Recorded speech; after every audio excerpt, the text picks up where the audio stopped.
Terrorism was on the rise around the world, and we witnessed a steady assault on our most cherished values. But in 3 short years, we rebuilt our military. We revived our economy. We secured our border, supported law enforcement, and stood for life, liberty, and the Constitution of the United States. Incredible.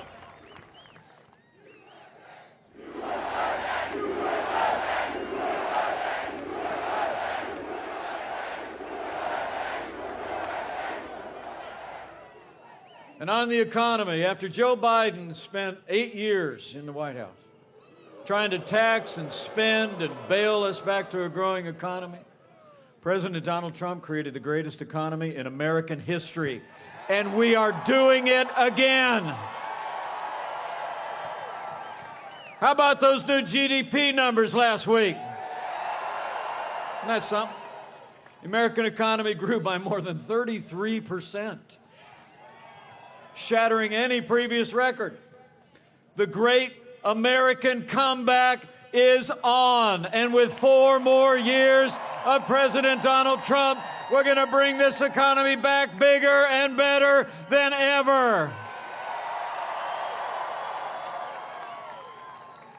You know, that great American comeback is a testament to all of you, to the character and the resilience and the strength of the American people. But it's also a tribute to a president and our allies in the Congress who worked with us to create the greatest economy the world has ever seen. That's why it's astonishing, in the midst of a global pandemic, Joe Biden wants to raise taxes by $4 trillion. On Friday, his running mate, Kamala Harris, said,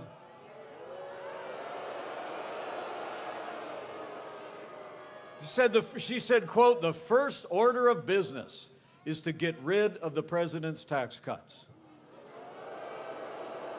They got a $2 trillion version of the Green New Deal. But under President Donald Trump, where they're planning to raise your taxes, we cut taxes across the board.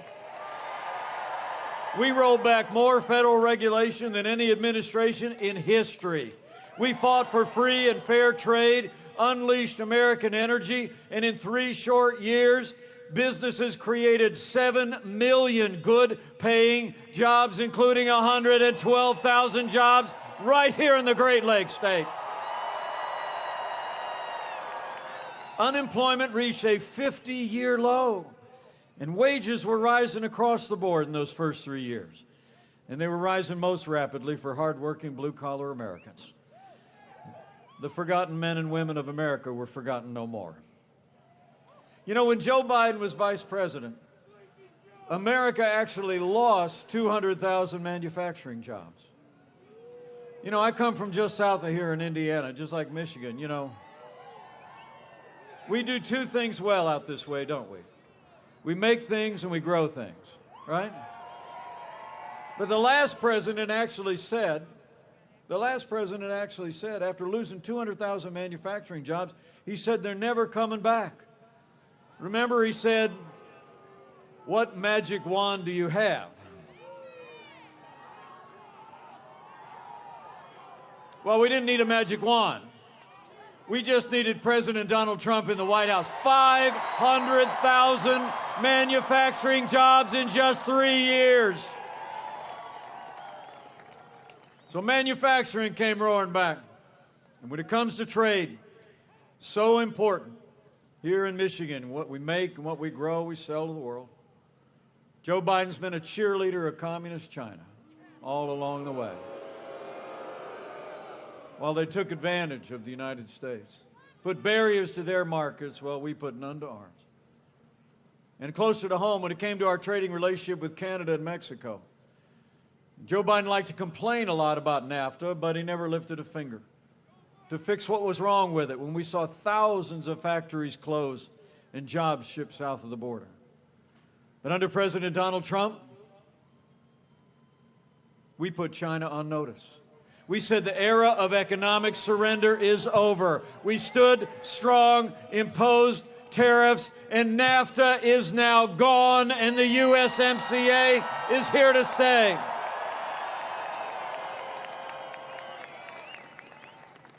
And it's, it's something you ought to know about Joe Biden's running mate as well. I had a little debate with Kamala Harris in Salt Lake City a couple weeks ago.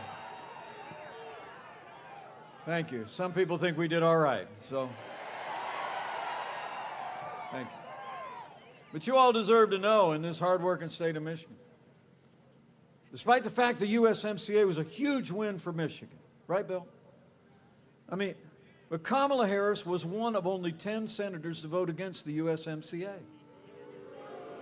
Kamala Harris said the USMCA didn't go far enough on climate change. She put her radical environmental agenda ahead of Michigan jobs and Michigan workers. No wonder she was listed as the most liberal member of the United States Senate last year. But when it comes to trade, or anything else for that matter, I promise you, President Donald Trump will always put American jobs and American workers first.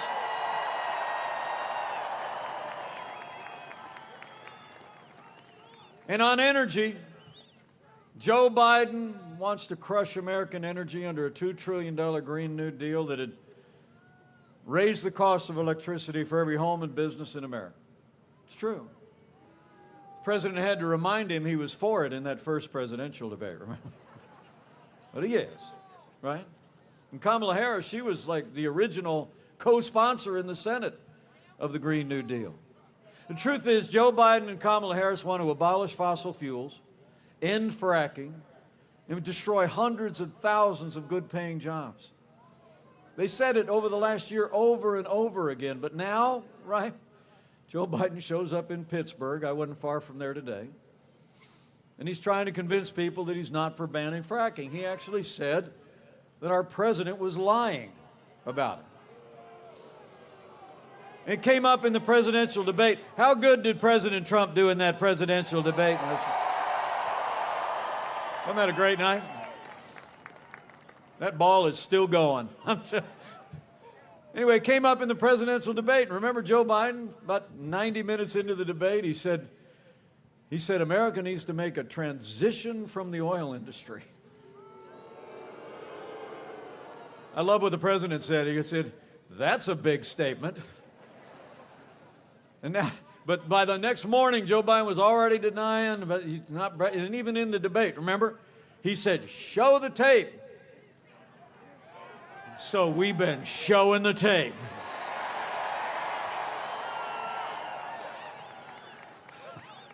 I got to tell you, men and women of Michigan, look, no matter what Joe Biden and Kamala Harris are saying right now, you could take it to the bank. Joe Biden and the radical left are going to abolish fossil fuels, ban fracking, close down the oil industry if they ever get to the White House. But we're not going to let it happen. We're going to have more fracking, more American energy, and energy independence for generations to come with 4 more years of President Donald Trump in the White House.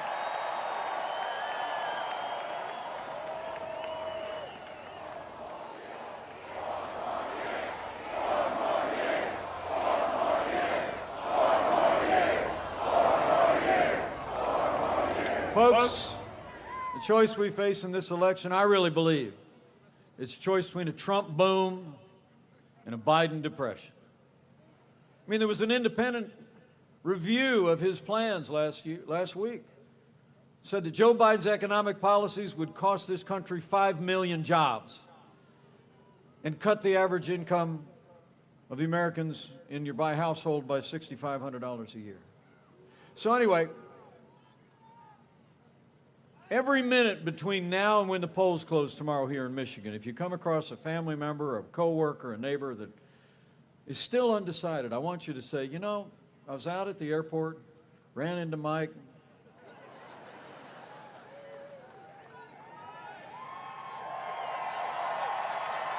And he said, if I ran into anybody who's undecided, I was just supposed to ask him one question. Seriously. Just look them in the eye and say everything else. Just look them in the eye and say, who do you really think can bring this economy all the way back. Am I right?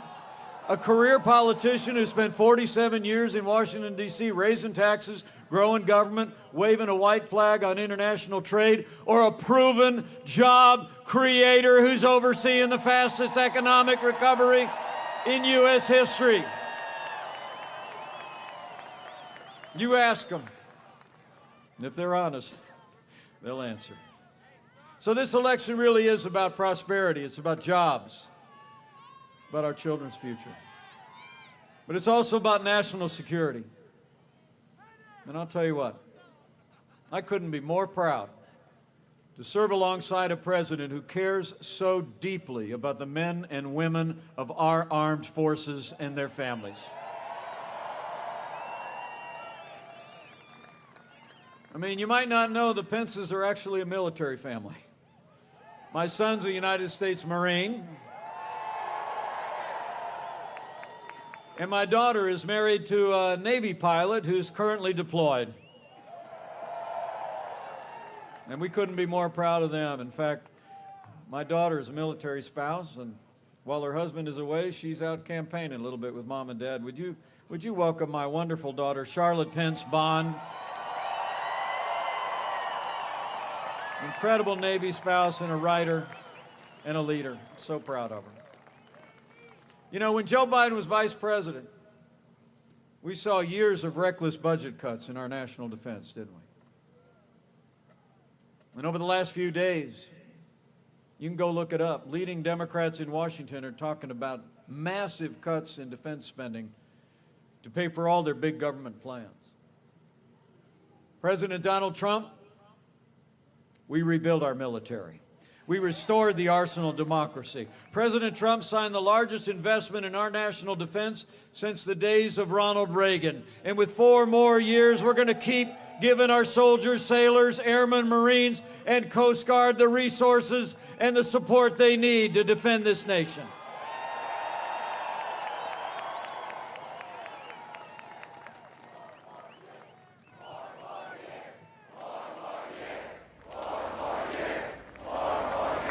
And it's not just about those that serve today, it's about all of you who did serve in the uniform. You know, when Joe Biden, put your hand in the air if you're a veteran of our armed forces, would you please? Let us thank you one more time. Thank you for your service. Thank you for your service. And thank you for our freedom. You know, when Joe Biden was vice president, America saw years of scandal at the VA that shocked the conscience of the nation. You remember. I mean, we had literally some of America's veterans that were dying on waiting lists, waiting to get the care that they earned in the uniform of the United States. But under President Donald Trump, those days are over. President Trump signed the most sweeping reforms of the VA in 50 years. We fired 3,000 VA employees that weren't giving our veterans the care they need, and Veterans Choice is now available for every veteran in America. So for a strong national defense, for taking care of our veterans, let me just say it's one more reason why we need John James in the United States Senate. And when it comes to law and order, you all know, President Donald Trump has stood every day with the men and women who serve on the thin blue line of law enforcement, and we always will. The President and I know what you know. Men and women who serve in law enforcement are some of the best people in this country, and they deserve the respect of every American every day.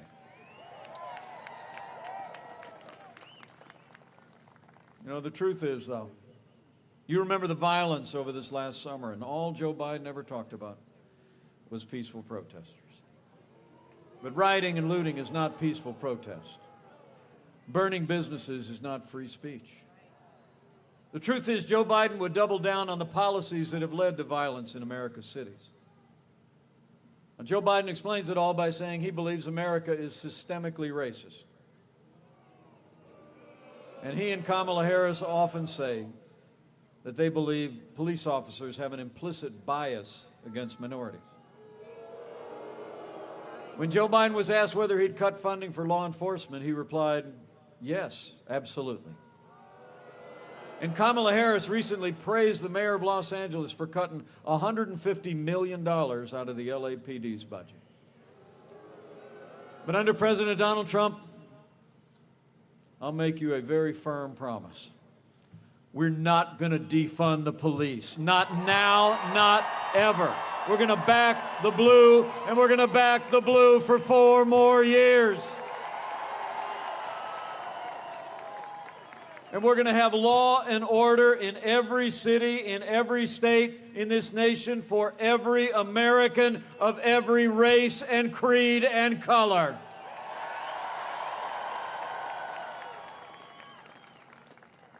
It's been about standing with people that protect and serve, but this president's also stood strong for all the God-given liberties enshrined in our Constitution and in the hearts of the American people, like the freedom of religion, the freedom of speech, and the Second Amendment right to keep and bear arms. To that end, we've appointed more than 200 conservative judges to our federal courts at every level. And they're all men and women who will uphold the God-given liberties enshrined in our founding documents. And that includes Justice Neil Gorsuch, Justice Brett Kavanaugh, and that includes the Supreme Court's newest, brilliant, principled woman, Justice Amy Coney Barrett.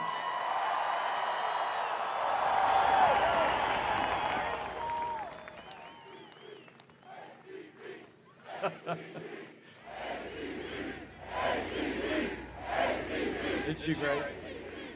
And not just because she's from Indiana. How much did you love it when one of those senators asked her, show me what you got written down on that paper? Nothing. She's so impressive, I'll tell you.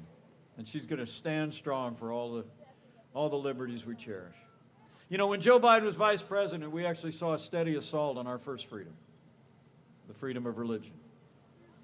The last administration used the power of the federal government to erode the conscience rights of doctors and nurses and religious charities.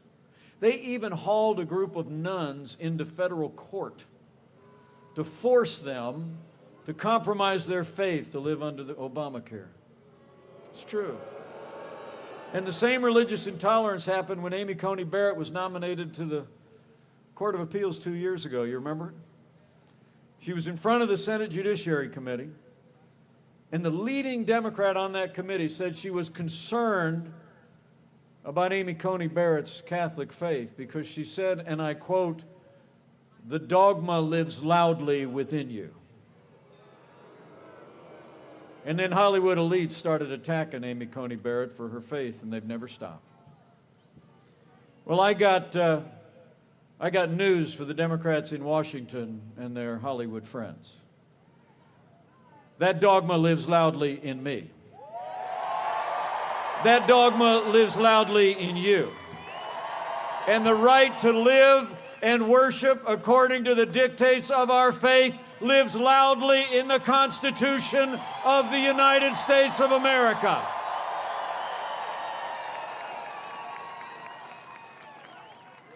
Under President Donald Trump, we restored the conscience rights of doctors and nurses. We stood strong for religious freedom. We ended the assault on the little sisters of the poor, and we are going to stand for the religious freedom of every American of every faith for 4 more years. And finally, where Joe Biden and Kamala Harris support taxpayer funding of abortion, all the way up to the moment of birth, I couldn't be more proud to be vice president to a president who stands without apology for the sanctity of human life.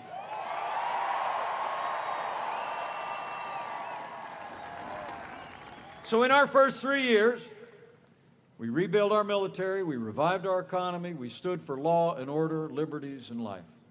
And none of that would have been possible without the strong and consistent support of Michigan's Republicans in Congress. So right after you re-elect President Donald Trump, right after you send John James to the United States Senate, the President and I need Michigan to send Bill Huizenga, John Molinar, Peter Meyer, and Lisa McClain to a new Republican majority in Congress and retire Nancy Pelosi once and for all.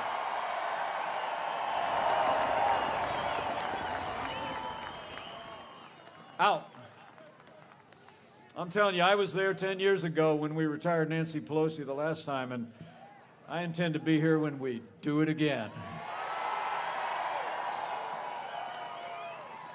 You know, when you look at everything we were able to accomplish with Republican majorities in the House and Senate, I think there's only one way you can describe it. In 3 short years, we made America great again. Right? And then 2020 arrived. And the coronavirus struck from China. But the American people have seen this president's leadership up close. I mean, before there was a single case of community spread anywhere in America, President Trump did what no American president had ever done. He suspended all travel from China, the second largest economy in the world. President Trump put the health of America first. Now, Joe Biden said that was xenophobic. Essentially means that he thought it was racist. He actually wrote that closing down travel in a global pandemic would make things worse. But Joe Biden got it wrong, and President Trump got it right. By shutting down travel from China, President Trump saved untold American lives because it bought us invaluable time to stand up the greatest national mobilization since World War II. It's true. We reinvented testing. We started the manufacture of billions of supplies, new medicines and therapeutics. And we're just a matter of weeks away from having the first coronavirus vaccine with tens of millions of doses for the American people. And I want to promise the people of Michigan, you can be confident.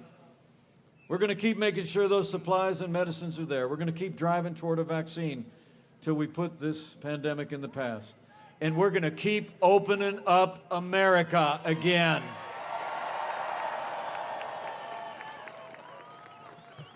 I mean, I know, I got to tell you, it's amazing to think how this economy's come back. In just the last 5 months alone, after losing 22 million jobs at the height of this pandemic, because of the foundation the president poured in those first 3 years, because of the unprecedented relief that these congressmen made available to families and to businesses. We've actually seen 11.5 million Americans already go back to work, including 600,000 people right here in the state of Michigan. We are opening up America again, and the Michigan economy is coming back. But you all deserve to know that Joe Biden is talking about shutting down our economy again. I mean, you've dealt with enough here in Michigan, right? I mean, the truth is, newspapers are already reporting there's countries in Europe that are already starting to shut down. So you can bet that Joe Biden will lock down the American economy if he makes it to the White House. All your schools will be closed, all your churches and synagogues, places of worship. Main Street will be all shuttered once again. Right at the moment that the American economy is getting back on its feet, Joe Biden said, and I quote, he would shut it down. So Joe Biden is going to shut down. Going to shut down our economy, and he says we're in for a long, dark winter. But under President Donald Trump, we're going to defeat the virus, and the best is yet to come.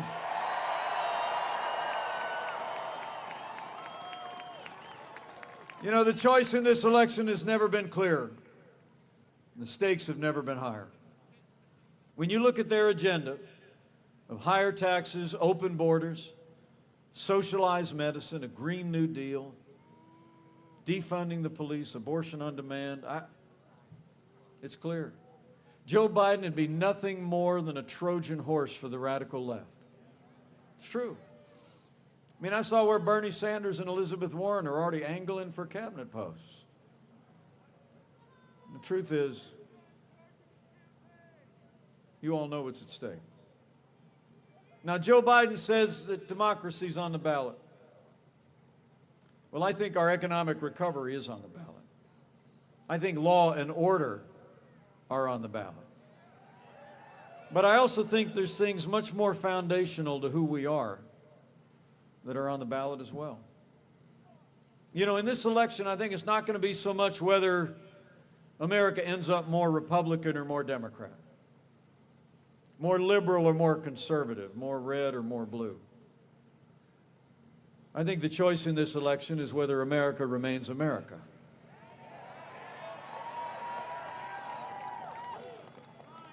It's whether we're going to chart a course, and Michigan will play an outsized role in this decision, so hear me out. It's whether we're going to chart a course based on our American heritage of faith, and family, and patriotism, and freedom, or whether we're going to let Joe Biden and the Democratic Party surrender our country to the radical left, shut down our economy, topple our heritage of freedom and values into an avalanche of socialism and decline.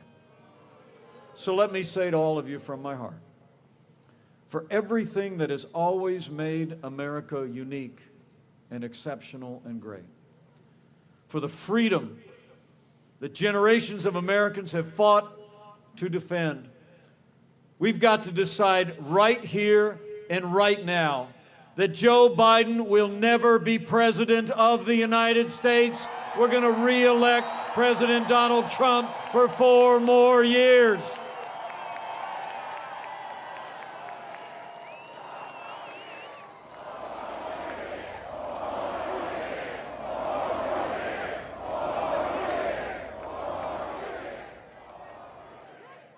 Men and women, I got to tell you, when I got the phone call 4 years ago to join this ticket, I said yes in a heartbeat.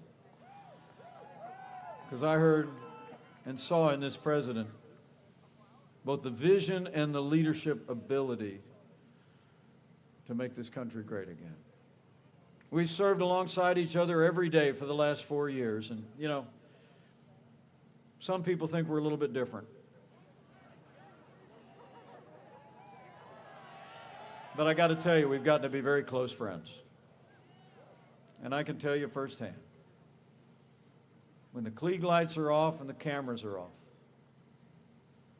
there's never been a day gone by in the last 4 years that I haven't seen this president, against unprecedented resistance and opposition by the Democrats in Washington, against unrelenting and unfair attacks by their allies in the national media. There hasn't been a day gone by that I haven't seen our president get up and fight to keep the promises that he made to the people of Michigan. Now it's our turn to fight for him. It's on, Michigan. It's time to bring it. It's time to do what you did 4 years ago. Tell your neighbors and friends what 4 more years means.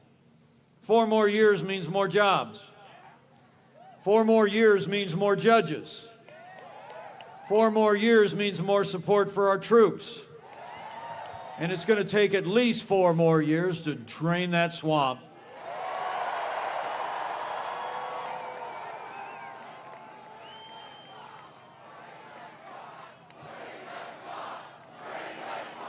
Oh, we're draining it. Just like the president says, a little deeper than we thought it was. We're draining it, though. We found the plug. And we're going to pull it tomorrow.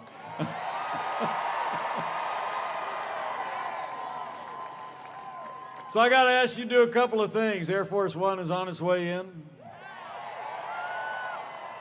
And before you know it, President Donald Trump will be in the House.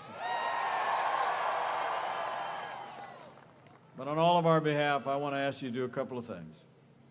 First and foremost, about 47 minutes from now will be Election Day. Tomorrow morning, the polls open at 7 a.m.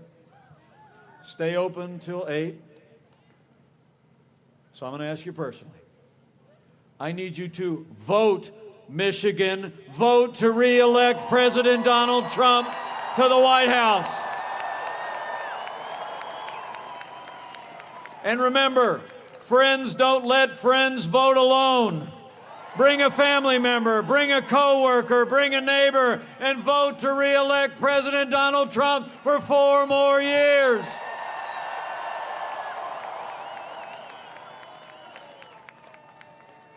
And after you vote with a friend, number 2, I want you to tell somebody why you came out late at night, why you're here on this historic night in Grand Rapids. I want you to tell them all that we accomplished in those first 3 years with a president that kept his promises to Michigan. I want you to tell them about the choice that we face and how we're going to set a course for this nation for generations to come. You know, the president and I were on 60 Minutes the other night. Right. But he got a question during his interview, and he gave an answer I'll never forget.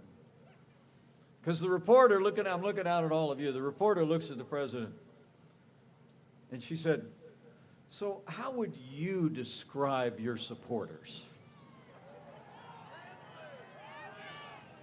And the president answered without missing a beat. She said, "How would you describe your supporters?"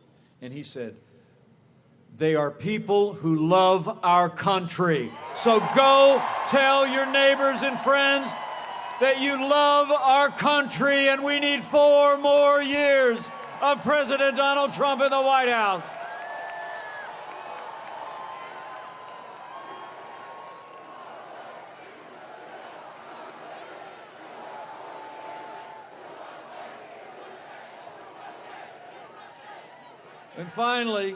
And finally, this is just from me and from my family. As I've traveled around this country the last 4 years, I've become convinced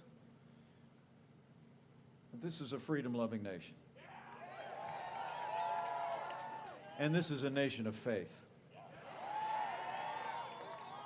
And so, if you're inclined, like the Pences are, to bow the head and bend the knee at your house, from time to time, I'd encourage you to do that the next day.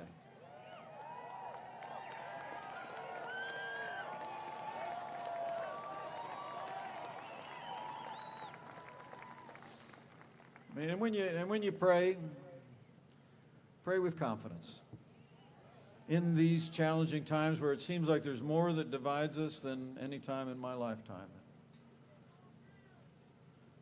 we ought to claim those ancient words that have seen Americans through much more challenging times than we could possibly imagine. The words of an ancient promise that say, "If his people who are called by his name will humble themselves and pray and turn, that he'll do like he's always done in the long and storied history of this great nation.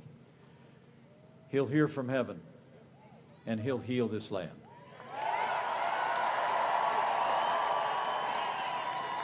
This one nation, under God, indivisible, with liberty and justice for all. So pray for America. Pray for all the American people. It'll make a difference. So thank you for the warm welcome today. Thank you for giving my family such a warm welcome. I have to tell you, it's the greatest honor of my life to be your vice president, but I want to be your vice president for 4 more years.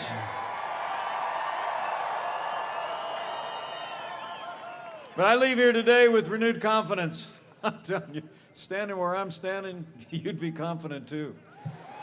Wow. I called him up after I got off the plane. I called him on the tarmac. I said, "You are not going to believe it." And I know he can't wait to get here. But listen, I'm confident if all of us do all we need to do between now and 8 o'clock tomorrow here in Michigan, between now and when the polls close all across this country, we're going to have a great victory all across Michigan and all across America. And with Bill Huizenga, John Molinar, Peter Meyer, Lisa McClain, in a new Republican majority in the Congress, with John James in the United States Senate, with President Trump in the White House for 4 more years, and with God's help, we're going to make Michigan and America more prosperous than you could possibly imagine. We're going to make Michigan and America safer than ever before. We're going to make Michigan and America more united than ever before. And together, we will make America great again. Again. Thank you very much, Michigan. God bless you. God bless America. Now let's go get it done.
Thank you very much, Grand Rapids. You know,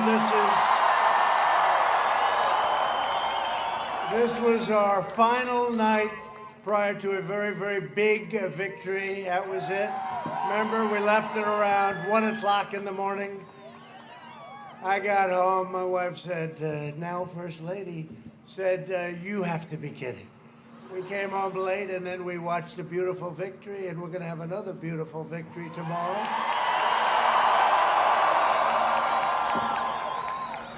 And we're going to win the state of, you know what we're gonna win. We're gonna win this state so easily. We're gonna win the state of Michigan so easily. We want to do it just like last time, but let's give me a little bit more margin than that, if you don't mind.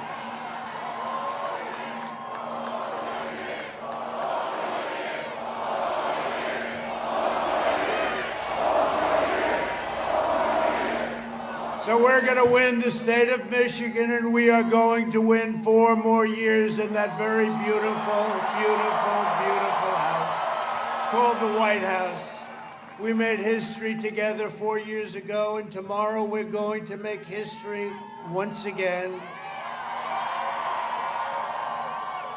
So this has been really, this was amazing. Grand Rapids, I'll never forget it though. And you know, we were called late in the evening. Rana, thank you very much, wherever you may be.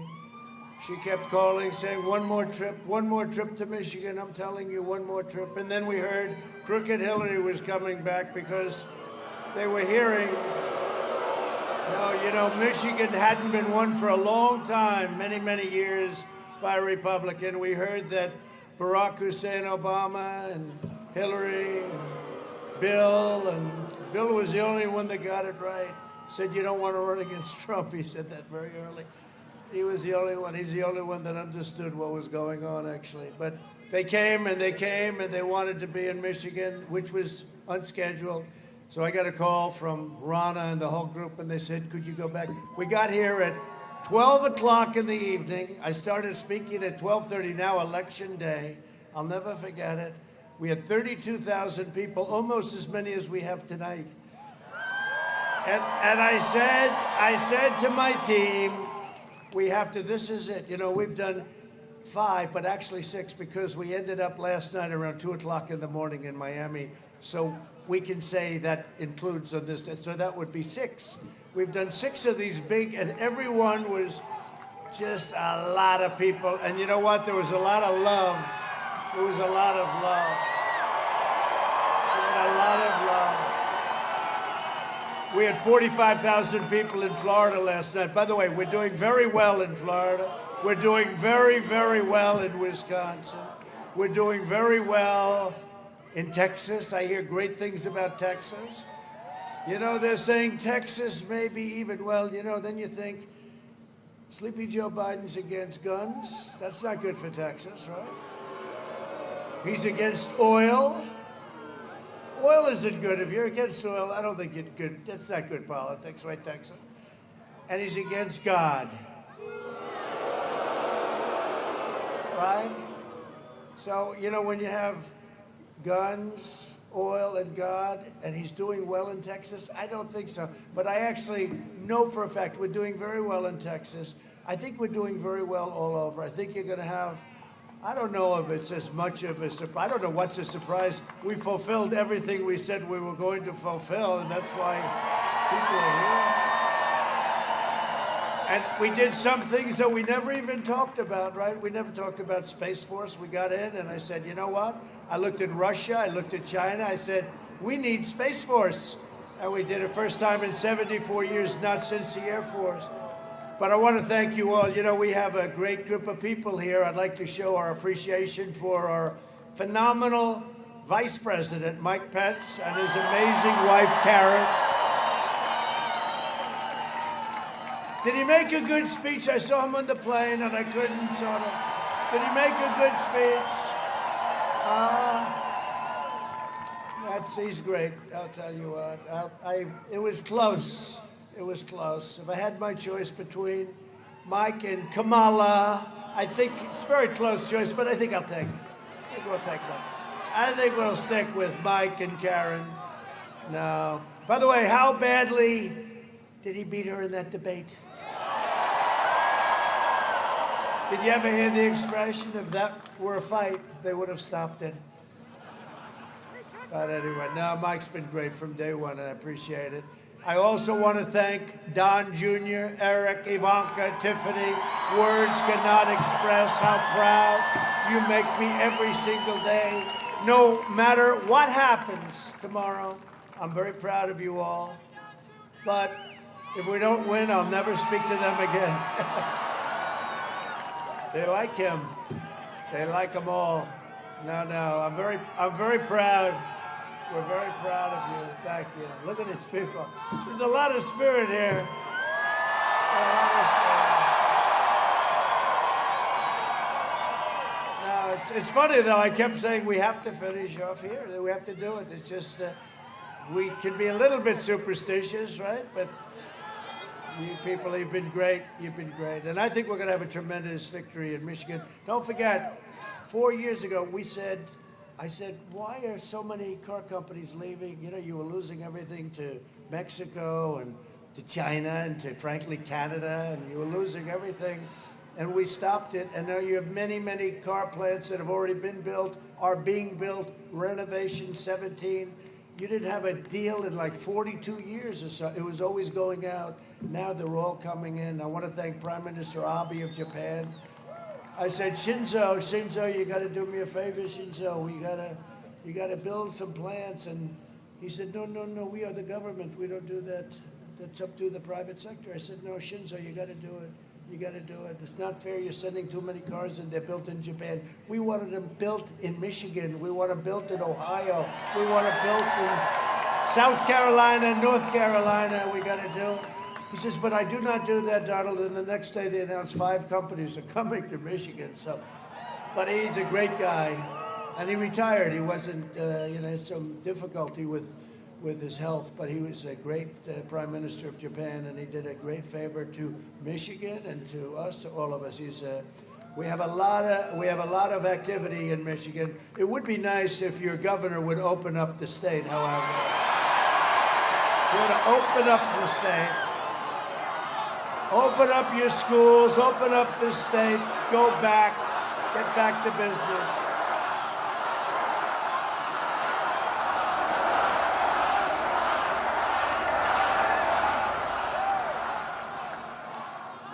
The only one that's allowed to roam free is her husband. What's her husband like? Remember, that wasn't so long ago. He's allowed to do whatever he wants, but everybody else, you're not allowed to leave your house or your apartment. No, she's got to open it up. Well, they will. On November 4th, she'll announce, okay, now we're going to open. You know, they're doing that for political reasons. They think it hurts us in the election. Actually, it helps us, okay? Who has voted so far? Has anyone voted? Okay, good. Because you're saving it, right? You're saving it for Tuesday, right? No, we do. We're going to have a red wave. They call it the Great Red Wave, like nobody's ever seen before. Like nobody's ever seen. So based on just, early results, though, Florida looks like it's phenomenal. Just phenomenal. North Carolina is looking great. I think they're all looking great. Ohio is looking fantastic. We won Ohio last time by 8 points, and I said, well, why are, these fake polls that they put out, they're called suppression polls. If they make them bad enough, they hope you don't want to waste your time and vote, right? We love our president, but if he's losing by 250 points, let's stay home and have dinner, darling. And it doesn't work because you people don't go for the bait, do you? It's really amazing. And I think we're winning. I think we're going to win everything. I think tomorrow's going to be one of the greatest wins in the history of politics. I want to give a very special thank you also to Jared Kushner, who is in the process of negotiating a little thing called peace in the Middle East. Great guy. Great guy. They like that. They like the sound. Peace in the Middle East without blood all over the sand. No blood in the sand and no cost, just peace. Already 3 countries, UAE, a great leader, Mohammed, great leader. And just, 3 countries have already signed. Bahrain, it's already signed. Sudan. And we have many, many countries. How many do we have lined up? Like, it'll be more than 10. Now, what would happen if Sleepy Joe Biden had to take over the deal? You know what happens? That's the end of that deal. You can forget that deal, the sleepy one. Lara Trump, thank you, Lara. What a job you do. What a job you do. Lara's a specialist on a place called North Carolina, I will tell you. She lived there and she grew up there and they love her there. And Pennsylvania, that extends to Pennsylvania next door. And you said that we're doing phenomenally there, right? So I think that's right. She said win. I think they're both wins, big wins. We've got to be careful, though, because the Pennsylvania deal with that decision, you can count the ballots later on and count them whatever you'd like. No, we have to be very, very careful with that. That causes a lot of problems. I want to thank Kimberly Guilfoyle. Kimberly is fantastic from day one. I'd watch her on the 5, and she always liked me right from the beginning, so I always liked her. If they don't like me, I never like them. It's funny the way that works. But she was their big star, and she did great, and thank you very much, Kimberly. I appreciate it very much. And Tiffany, thank you for the job you do. She goes around from place to place. She just graduated from law school. She just graduated from Georgetown. She did a great job. Thank you, honey. Thank you very much. Great job. And Michael, thank you very much. Thank you very much. To all of our supporters here tonight, I really want to thank you from the bottom of our hearts. We've worked very hard in 4 years. We've been hit by fake investigations, fake scandals, fake impeachments. We've had so many things that the witch hunt, I call it the witch hunt. And it turned out to be a phony witch hunt, and they should have known it the first day. They did know it the first day, but it's the deep state. It's whatever you want to call it, but, it should have never happened. I watched the fake news saying, his attitude is a very tough attitude. He's not very nice. He's a very nasty person. No. We're defending ourselves. We're defending all of these people that voted for us. We're going to see how but that's another reason we want to go for a long time, frankly, because you know what? We started something incredible. We built the greatest economy in the history of the world. We then had to close it down for a period of time. We saved millions of lives. Remember, the original estimate was 2.2 million people would die from the China plague, and they could have kept it in China. They didn't get infected in the rest of China after Wuhan province, but it came out to the world. It came out to Europe and the United States and 188 countries all over the world, and we can never forget that. And we signed a great trade deal with China, but it doesn't mean so much. The ink wasn't dry, and all of a sudden this happened. But the job we've done, when you see the numbers, and you're going to hear the numbers because they're coming out very soon, the job we've done has been an incredible job. We had to close it up. We saved millions of lives. We now opened it up. You saw what happened. 33.1%, the fastest in the history of our country. The fastest growth, the biggest growth in the history of our country. But you've been there right from the beginning. We've all been together, and I'll tell you what, we very much appreciate it. And think of how it could have been different, except I think in a way, we would have been less popular. Somebody said, because they would have said, just another presidency. This time, we had to fight for you. We had to fight. You understood it. You understood the hoax better than anybody. It was a hoax, the Russian hoax. And after spending $48 million, 18 angry Democrats and smart people, vicious. They were vicious, they were smart. If they could find any little morsel, and they went over taxes, and they went over everything you can go over. They spent $48 million, 2.5 years, the Mueller investigation scam, and they come up, no collusion. There's no collusion after all of that. which makes me perhaps the most innocent man anywhere in the history of the United States.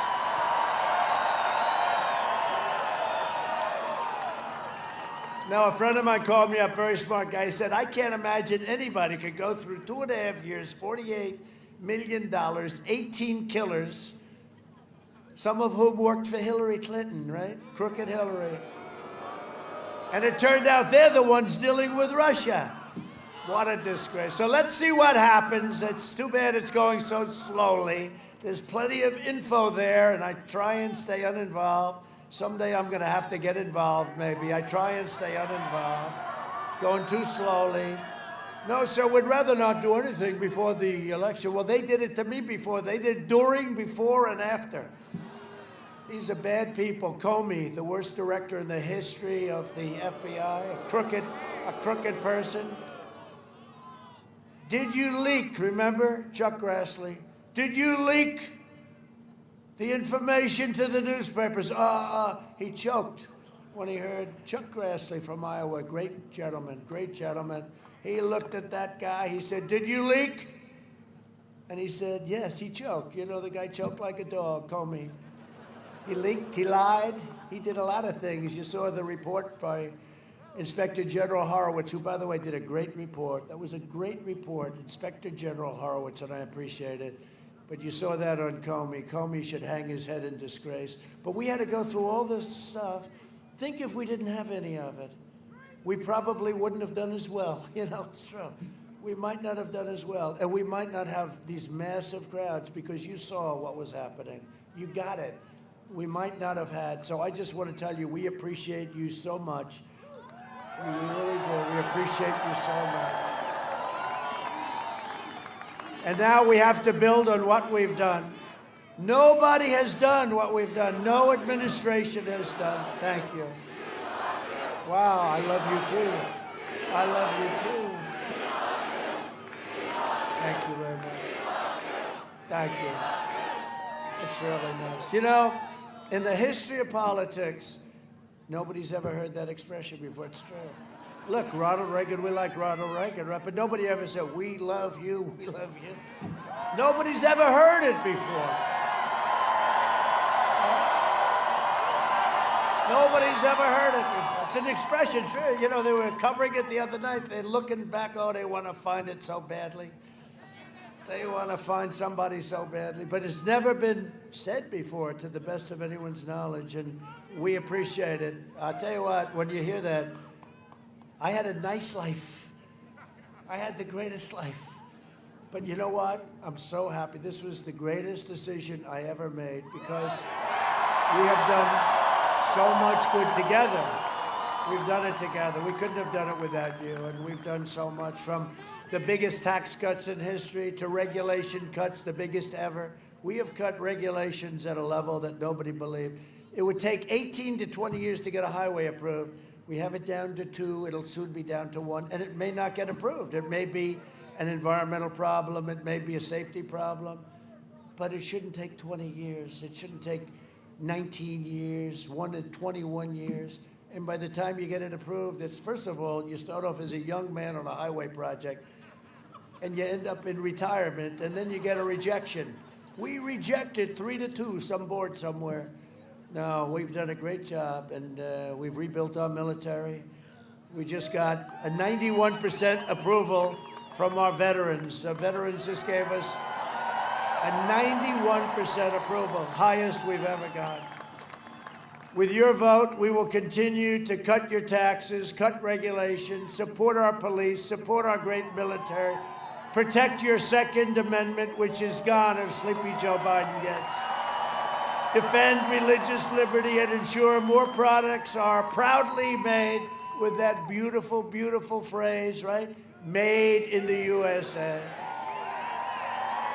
Next year we will be, and I mean this, I think we have such a foundation. This group over here, they're an activist group. Thank you very much. Thank you, fellas.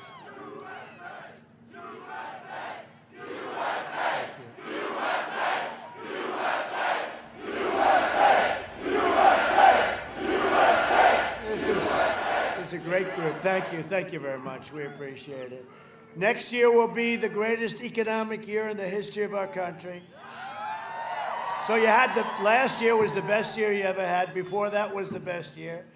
You had 3 of them with me, and then we got hit with the plague, and then we went back to work. Under my leadership, our economy is now growing at the fastest rate ever recorded, 33.1% last week. And if you look at the auto business, I don't know what's going on. It's at a level that it's never been at. What is that all about? What is that all about? You wouldn't think, and this is during a pandemic. We're rounding the turn, by the way. They hate it when I say it, but we're rounding the turn. You know, they used to say, look at the way Europe's doing. Well, take a look at Europe, take a look. And what we've done in terms of the economy, we went down less than any major country in the world, or any country. And now we've gone up far faster and far higher than any country in the world. It's not even close. And it should be tougher because of the size, because we're a big country. We created a record 11.4 million jobs in the last 5 months alone, which is another record. That's another big record. We've never hired that many people that fast. While foreign nations are in a free fall, we're creating an economic powerhouse unrivaled anywhere in the world. A recent Gallup poll found that 56% of Americans say they are better off today than they were 4 years ago under Obama and Biden. And if Biden and Kamala, you don't have to say it, Kamala. If Biden and Kamala Harris, who's further left by far than crazy Bernie Sanders, right? He's considered a strict conservative compared to her. How the hell did he ever pick her, Mike? Where's Mike? How did that ever happen? That turned out, I don't think that's going to be a good pick. You're going to find out tomorrow. By the way, she happens to be slightly against fracking. She's still against fracking, you know? Isn't that amazing? Isn't that amazing? Biden goes like, I'm against for a year and a half. You know, he's running. Nobody gave him a chance because he never got more than 1% in prime time, right? 25 years ago, the guy never got 1%. And, you know, he never had what it took. He was a glad-hander, not a smart guy, not a nice guy either. By the way, not a nice guy. But he was, well, I used to call him 1% Joe because he ran for president all the time, and he never got more than 1%. Now he's got half the intelligence he had 20 years ago, and he wins. Politics is a strange business, isn't it? Strange, very strange business. But if Biden and Harris and the radical left gain power, they will collapse our economy and send our nation into a very steep depression. That's what's going to happen. This is the only man that I've ever seen run for office on the fact that he wants to give you the largest tax increase in the history of our country. No, that's his speech. He doesn't. The good news is he has no idea what the hell he's saying. So he goes up. Here's his line. Ladies and gentlemen, we are going to give you the biggest tax increase in the history of our country. It will be $4 trillion. They're going to increase your taxes by $4 trillion. $4 trillion tax increase. That's his campaign. And they're going to put the money in the Green New Deal, which is conceived and designated by AOC plus 3, right? AOC plus 3. This was their deal. I don't think they ever took an environmental course. Did they go to college, by the way? I don't think they ever took a course on the environment. But Biden wants to raise your taxes, $4 trillion, massively increase regulations. You know, the regulations may have been more important than even the big tax cuts that you got, the biggest ever. You got the biggest tax cuts ever, and you know it. You know it. You felt that in a very, very good place. You know where it is? Your wallet. You felt it in your wallet. They want to close down your factories, send your jobs overseas, destroy the suburbs. Women of the suburbs, please. Okay, please. I wiped out a regulation that would have destroyed your home, to put it mildly. Would have destroyed your American dream. And Ben Carson was a great guy. I said, sir, why don't we just do this? Why don't we just sort of ease it up? It's a horrible regulation. What it does is a horrible thing, and everybody knows it. It would have destroyed the suburbs. I said, Ben, let's just cut it out. Let's terminate it, because there's no negotiating here. Let's just terminate it. And I terminated it. And you know, one thing I know about the women of the suburbs, they want two things. They want their home, they want their family life, but they want safety, and they want security. And that's what we provide. And I think this will be like 4 years ago. Remember, Donald Trump will do very poorly with women at the end of the evening when they're all crying. You know, remember they were crying? Remember? Martha Raddatz, oh, she's very impartial. She was another one of my debate anchors. I had some real beauties, didn't I? She was crying, and they all said we're going to do badly with women. I'm going to do terribly with women. I said, why? What's so bad? Tell me what's so bad. And at the end of the evening, he's done very well with women. What happened? No. But this time we're going to do even better, because we are providing safety and security, and for the suburban women, I mean, we're saving the suburbs. This regulation was so horrible. What it does to the suburbs, it would have destroyed the suburbs as we knew them. And you know, I gotta say this, 31% of the people living and moving to the suburbs are minority groups, African American, Asian American, Hispanic American, and they have a great American dream also. And they want to live in the suburbs, and they want to be proud. And they don't want to live next to a project that somebody puts in because they play games with your zoning and other things. And all I can say is for the women, I don't even talk about the men in the suburbs. I don't care about the men in the suburbs. I only care because they're all saying, he's going, no, what about us? I don't worry about you. But the women of the suburbs are going to vote for President Trump because we love you. And we're saving you a horrible thing was going to happen, frankly. And it's been happening for years, and it's been a very bad situation. So we solved it. We terminated it. It's gone. Now, if they should get in, you can take that regulation and quadruple it. Just like they want to quadruple your taxes, you can quadruple it. So I think that'll be good. I think we're going to have a great woman's. That's a pretty hard pitch, but that's the way it is, right? They want to dissolve your borders. You know, we complete the wall in a very short period of time. We're over 400 miles. Over 400 miles, and that's right, Mexico is paying for the wall. You know, they like to say Mexico's. But we will have the wall completed very shortly. We're over 400 miles right now, 400 miles. And we're building 10 miles a week. And we now have the strongest numbers and the strongest border, southern border, that we've ever had. And you know what? We want people to come into our country, but they have to come in legally, and they have to come in through merit. We want people that can help us. We want people that can help us. They want to terminate religious liberty, outlaw private health care. 400, think of this, private health care. You work so hard. You have 180 million people that have a great health care plan that love it, private plans, and they want to end it and put you on socialized medicine. I don't think so. I don't think you're going to be too happy. We have a cold. Let's go to the hospital and let's wait for 9 days to see a doctor. They want to confiscate your guns, Second Amendment, and indoctrinate your children with hateful anti-American lies.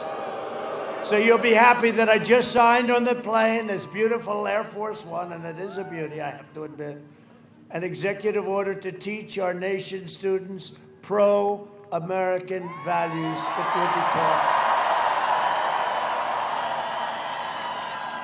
Sleepy Joe Biden has vowed to abolish and eradicate the American oil and natural gas industries, and he's pledged to ban fracking. And you saw that for a year, more than that. He'd get on stage with all these crazy people, radical left people, and they were screaming, who could ban it faster? He would say, yes, I ban fracking. I am totally against fracking. For a year, I am against fracking. I could play 100 clips. See the board? Where's the board? I spent a lot of money for that today. He's going, for a year, I am against fracking. Then he lucks out because Elizabeth Pocahontas Warren doesn't get out. So she takes enough votes, she takes votes away from Crazy Bernie, right, on Super Tuesday. And he loses by a little bit on each state, and Bernie loses again. This poor guy, Crazy Bernie. But he's running again in 4 years, don't worry about it. No, he's the best loser I've ever seen.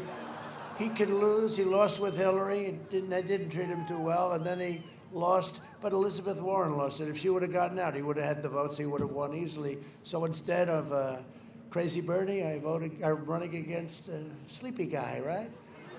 I'm running against a very sleepy guy. We can't let the sleepy guy fool us, though, because he happens to be a corrupt politician, and they don't want to ride it. Biden's energy plan will send every state into a crushing poverty situation from Michigan to Minnesota. We're going to win Minnesota because of Omar and because we did a great job in stopping the riots in Minneapolis. The National Guard went in. They should have called them a lot sooner, like a week and a half. You wouldn't have had half your city burnt down. But Arizona, Pennsylvania, we're doing great in Pennsylvania, by the way. I just got the word. We're doing great in Pennsylvania. It's looking good. It's actually, I think you're going to have a very exciting evening or day tomorrow, but evening in particular tomorrow. You know, when people see it, I walk in, we do polls, and they do a poll. We interviewed 73 people, and President Trump is down 57 points. This is a poll. See, this is a poll. When you draw crowds like this is not the crowd of somebody that's going to lose the state of Michigan. This is not, hey, look at this crowd. You can't even see the end of it. This is not the crowd of a second place finisher. Do you agree with that? No. This is our crowd all together. We're in this together, and we're doing it together. As long as I'm president, we will remain the #1 producer of oil and natural gas anywhere on this planet. And for the first time, we are energy independent. You never heard that term before. We're energy independent, and you know, we have very good relationships in different parts of the world, and some we help. We don't have to, though. Now we don't have to we do what we want. But we have some very good allies and partners that will help them. But we don't need their oil anymore. We have so much oil. We have more oil than anybody, okay? And it's an incredible thing that it's happened over the last few years, a lot of great things, and you're paying, what, $2 a gallon for your gasoline? That's okay. You know what that's like? That's like a tax cut. That's bigger than a tax cut. If Biden got in, you'd be paying $7, $8, $9. Then they say, get rid of your car. We're going to build some more windmills, kill all the birds. Joe Biden is a globalist who spent 47 years outsourcing your jobs, opening your borders, and sacrificing American blood and treasure in endless foreign wars in countries that most of you have never even heard of, okay? A vote for Biden is a vote to eradicate your auto industry. Somehow, I don't think you want to do that in your particular state. He was a cheerleader for NAFTA, one of the worst trade deals ever made. And now we have USMCA, which is a great deal. What a difference. No, you were sending all your jobs. You know, 12 years ago, I was honored, believe it or not, the Man of the Year, and I was never thinking about doing this, the Man of the Year in Michigan. I'm still trying to figure out how that happened, and I got up and I said, you know, you're losing all your car business to Mexico and Canada too, by the way. And what are you doing? Why are you doing it? And it was a whole big thing, became quite controversial as usual, but I was right. And it was probably the biggest reason that I ultimately ran for the presidency, because I saw how we were being ripped off, not only the auto business, how we were being ripped off by every country in the world, friend and foe, on trade. And it just was something that was terrible. Now with the USMCA, they said there's no way I'd ever pull it off. There's no way you get rid of NAFTA. You know why? Because Mexico and Canada loved it. I said, well, if they love it, that means it can't be any good, right? They said, we never thought of that one. So I wouldn't say they're exactly thrilled with USMCA, but we're fine with it. We like it. But he was sending your auto jobs, so many of them, to Mexico, and it was terrible. Joe Biden supported China's entry into the World Trade Organization, which was the beginning of a disaster. It was good for China, but it was sure as hell bad for us. But you know, we won $7.5 billion a little while ago because we wouldn't win anything. They had no respect for this country whatsoever. And now they know that if they don't treat us right, we'll pull out of that deal so fast. Now all of a sudden we're winning all these cases, but we just won $7.5 billion, which would have been impossible with a different president. You are so lucky I've agreed to be your president. Go out and vote for Trump. $7.5 billion we won. That was nice. Michigan lost half of all of its auto manufacturing jobs because that was like a Biden and his friends. That was a betrayal to you and to many other states. He supported the Trans-Pacific Partnership, which would have eliminated your auto industry totally. I came in and immediately canceled it. I was so happy to cancel it. TPP, I ended the NAFTA disaster, canceled that one too. I've been an activist. Despite the fact that every week I'm being hit on all different sides. Let's impeach him for having a perfect conversation with the president of Ukraine. They were the ones that had the bad conversations, including his son making $183,000 a month to sit on the board of a company. His son, where's Hunter? Where's Hunter? His first name is Where. Where's Hunter? Remember that? I brought that up. A T-shirt was made overnight. It was the hottest selling T-shirt of the year. Where's Hunter? You know where Hunter is? He's buying vacuum cleaners because he follows his father and he vacuums in money from every country that his father sees. No, seriously, Ukraine. His father was in charge of Russia, Ukraine, and China. President Obama entrusted him with those three countries. Those are three beauties, right? Russia, Ukraine. So Russia, Moscow, the mayor of Moscow's wife gives him $3.5 million. Hunter. Now he got, dismissed from the military, was unemployed. His father becomes vice president, and now all of a sudden he's raking in money like you never saw. Now you tell me, is that honest? And then they say, the big guy gets 10%. The big guy, in some cases, gets 50%. And then the last one is they asked China for $10 million a year. This is Biden. They asked for $10 million a year, $10 million for introductory purposes. That's what, introductory purposes. In other words, he's going to introduce people to who? To his father, for which he gets $10 million a year. I never saw anything like this. And the fake news refuses to report it because they don't want it in there, because it's not good for them. But how about the Moscow? $3.5 million from the wife of the mayor of Moscow. $3.5 million to Where's Hunter? You know where's Hunter? He's at the bank depositing his money. Now think of it. So he gets $1.5 billion from China. He goes with his father on Air Force Two, a plane that the great Vice President Mike Pence uses too. Mike, do your kids follow you to the various countries raking in money? No. He's got the greatest people, the greatest children, the greatest family.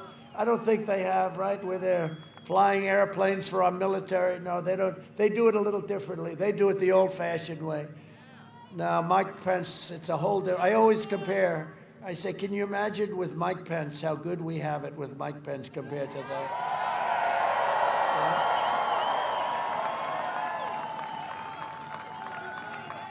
No, it's great. Now, how about the China, though? So the kid has no investment experience whatsoever. His father and him, they go into Air Force Two.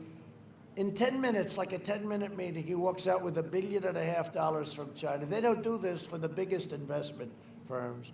I spoke to a friend of mine. He's one of the biggest guys in Wall Street. He said, no, this is never done. They invest their own money. They don't need people that are much dumber than them to invest their money. They invest their own money. They don't do that. They said, wow, that's amazing. How long did it take them to get the money? About 10 minutes. Walks out with $1.5 billion to invest, which is millions of dollars a year. and the fake news and big tech. You know, big tech is getting very dangerous, very dangerous. But it's one of the reasons we have to win. They have me trending every day on Twitter, trending. They make up these stories, phony stories. They put up stories, or they'll take an old story, make it as bad. #1 trend, like some really boring story. You know, trending is like, got to be cool, right, to trend? I'm trending #1, #2, #3, everyone negative, negative, negative. How the hell did I ever win this thing? It's such a fix with these people. I'm always trending with these stories that are like, either they didn't happen or they make them different. And it's not, I don't want to act like a complainer, but it's a totally rigged deal. And everyone said 4 years ago, they said, sir, you can't win. Why? Because big tech is against you. I said, what's big tech? I didn't even know what the hell it was, right? I learned fast because I think we're #1 in the world now on social. So we learned very well. We got a lot of people. You know what? If I didn't have, they say don't tweet, forget tweet. It's called social media. If we didn't have social media, I'd have no voice. We wouldn't be here. I have no choice. They say, gee, we wish he wouldn't do so much tweeting. I don't do tweeting. What I do is social media, and without it, I don't think we'd be here because we'd have no voice. There's no voice with these people. They're dishonest people, mostly, not in all cases. But Joe Biden is a corrupt politician who, what he's done is he's bled America dry. In 2016, Michigan voted to fire this corrupt political establishment, and you elected an outsider as president who is finally putting America first.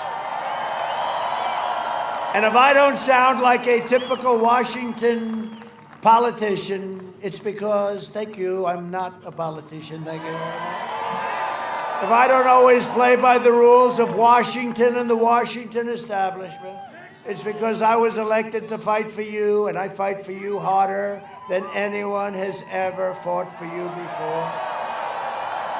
Joe Biden is bought and paid for by big tech, big media, and powerful special interests. That's why he takes in $300 million. They take in millions and millions of dollars for his crazy campaign. And he's not going to win. I really don't believe he's going to win. Because of this, take a look. This is going on all over the country. They have tractors, thousands of tractors. You ever see this?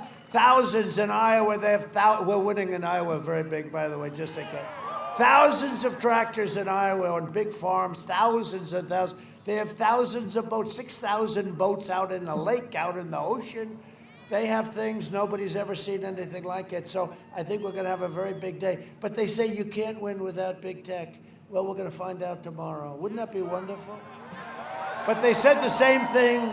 They said the same thing 4 years ago. I said, I thought, you know, the head of CNN said, you can't win without CNN. I said, really? And we won. So now we have to do it again. They're totally crooked. They're fake news. CNN is fake.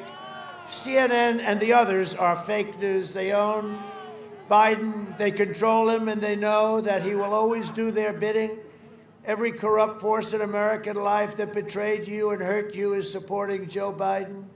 The failed establishment that started the disastrous foreign wars that hurt our country so badly and hurt our young people so badly, they support Sleepy Joe Biden. The career politicians that offshored your industries and decimated your factories and sent your jobs away, they support Biden. The open border lobbyists that killed our fellow citizens with illegal drugs and gangs and crime, they support Biden.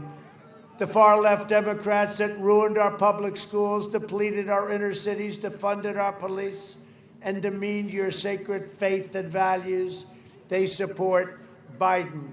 The anti-American radicals defaming our noble history, heritage, and heroes, they support Sleepy Joe Biden. Antifa and the rioters, looters, Marxists, and left-wing extremists, they all support Biden. This election comes down to a very simple choice. Do you want to be ruled by the corrupt and selfless political maniacs that you're dealing with, or do you want to be ruled by the American people? You're supposed to be ruled by the American people. Do you want to be represented by a career politician who hates you, by an outsider I mean, just take a look.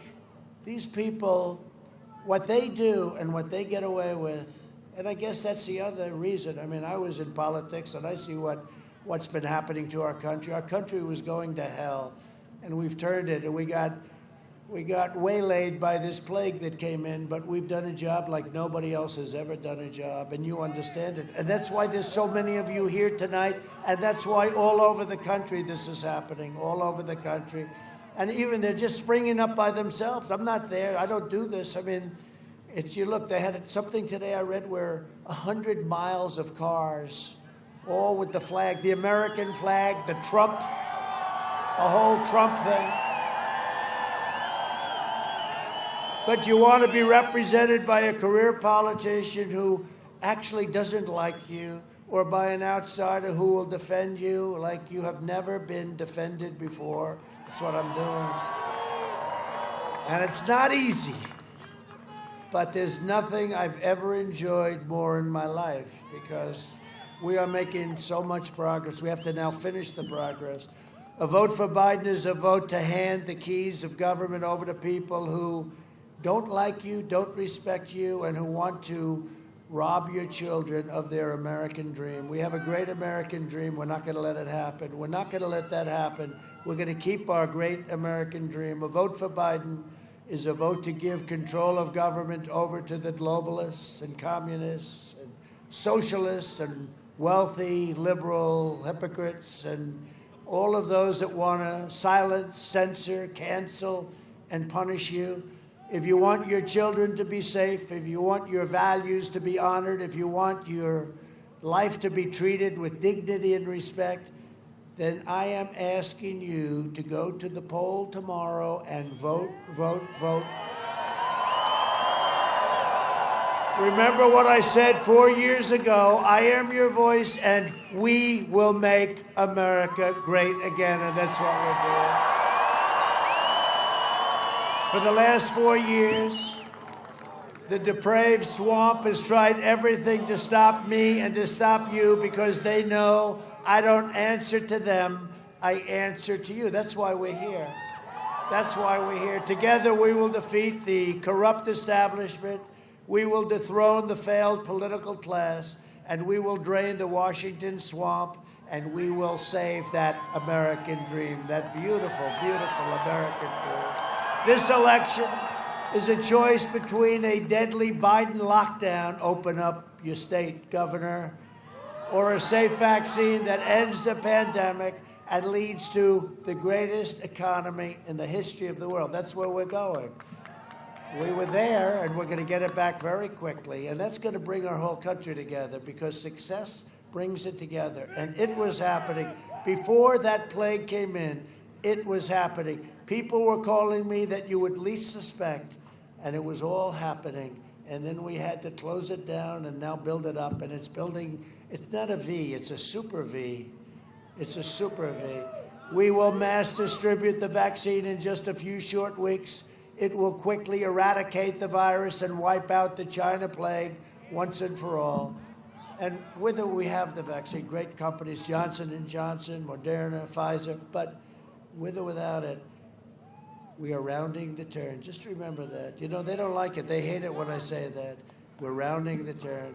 And they always use Europe. Oh, look at Europe, look at Europe. Well, take a look at Europe. Look at how they're doing. And their economy is in tatters, and they have a lot of problems. And we don't want that. We don't want that. And that should have never happened. Should have never happened. That should have never been allowed to happen. Joe Biden is promising to delay the vaccine and turn America into a prison state,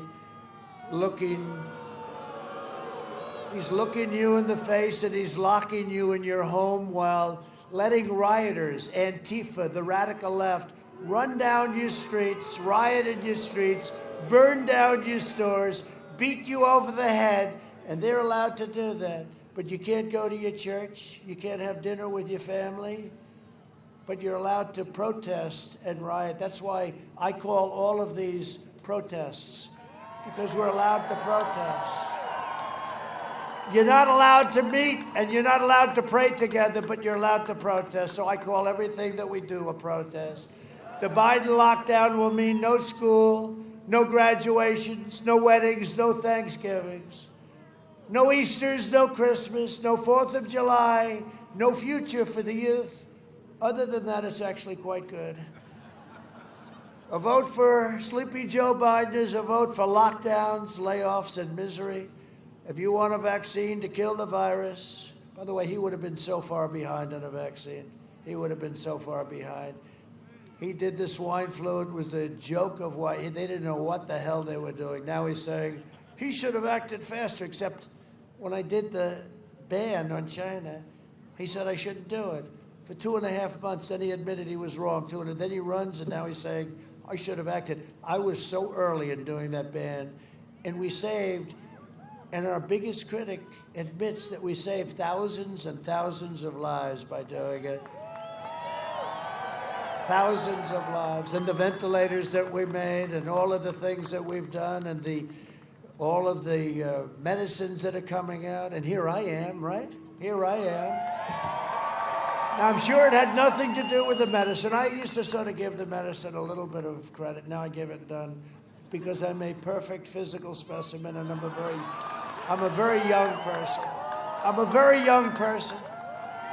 I said that, of course, a little bit sarcastically. I said it a couple of weeks ago. I said, no, I'm better, perfect. I mean, it was very quick, very easy, because I'm in perfect physical shape, and I'm a very young man. And CNN went crazy. He is not in great shape, and he is not a young man. They went totally crazy.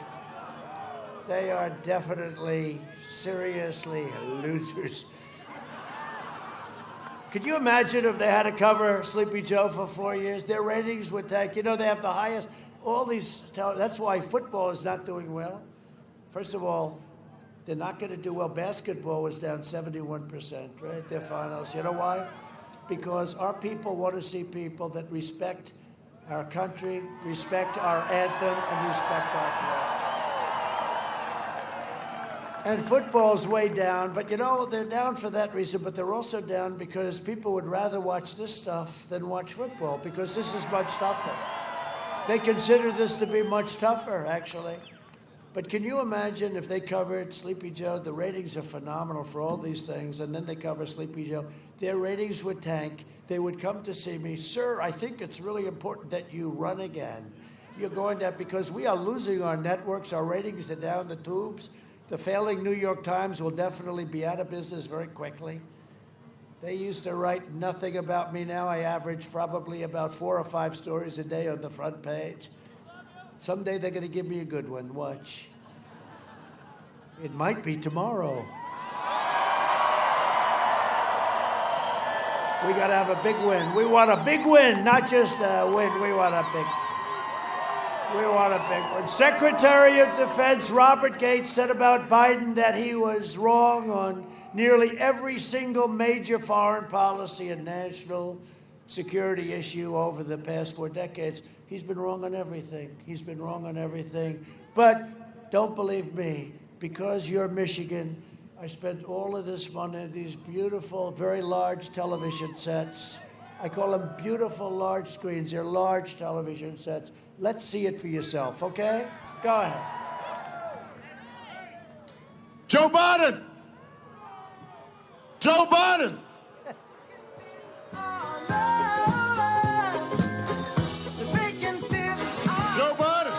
Have you taken a cognitive No, test? I haven't taken the test. Why the hell would I take a test? Come on, man. That's like saying before you got in this program, you take a test where you're taking cocaine or not. What do you think, huh? Are you a junkie? What do you... By the way, this is my little sister, Valerie, and I'm Jill's husband. Oh, no, you switched on me. This is my wife. This is my sister. They switched on me. But I tell you, if you have a problem figuring out whether you're for me or Trump, then you ain't black. There is not a single solitary reason in the world why, as I said, we shouldn't be in a position that everybody, and that's my wife, Jill. Hey, Jilly, I'm Jill's husband, actually. And Corn Pop was a bad dude. And he ran a bunch of bad boys. And I did. And back in those days, you sure how things have changed? play the radio, make sure the television, make sure you have the record player on at night, the phone, make sure the kids hear words. We hold these truths to be self-evident. All men and women created by you know the thing. Because if you could take care, you were a quartermaster, you can sure and hell take care of running a department store thing, where in the second floor of the ladies department or whatever, you know what I mean? Well, I'm sick and tired of smart guys. You know, the rapidly rising I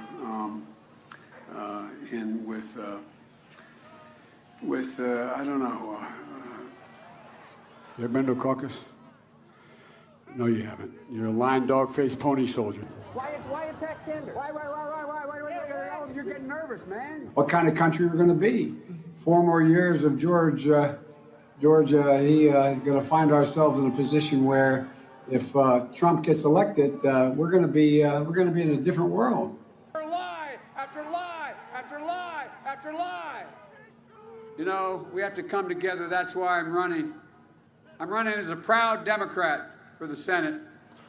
And by the way, you know, I sit on the stand, and it get hot. I got hairy legs that turn blonde in the sun. And the kids used to come up and reach in the pool and rub my leg down so it was straight, and then watch the hair come back up again. They'd look at it. So I learned about roaches. I learned about kids jumping on my lap. And I've loved kids jumping on my lap. Barack and I think it's a right for people to have bad health care. We have to do at least several things. One, we have to depend on what the president's going to do right now. And first of all, he has to wait till the cases before anything happens. Look, Exacerbating the need for environmental justice. Sorry, as a bug. Folks, we got a lot of work to do. I don't even need you to get me elected. the case we cannot let this. We've never allowed any crisis from the Civil War straight through to the pandemic of 17, all the way around 16. We have never let our democracy take second fiddle. We can both have a democracy and elections and at the same time correct the public health. Everywhere I've been hearing all around the country. You're trying your best, but it never feels like enough. And here comes the train that he tried to make sure didn't continue to run. No, that's the commuter. All right. No, that's what. But folks, look. Anyway, I am very willing to let the American public judge my physical and mental my physical as well as my mental fitness. I'll lead an effective strategy to mobilize true international effort to pressure.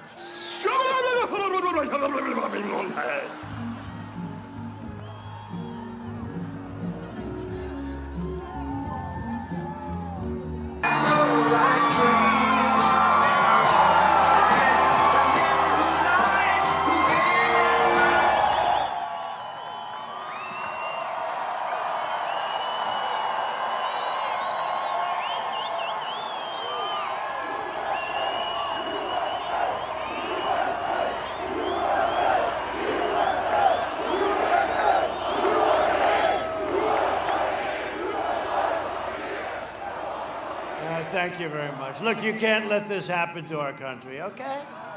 We know what's going on. You can't let this. This was a total fluke.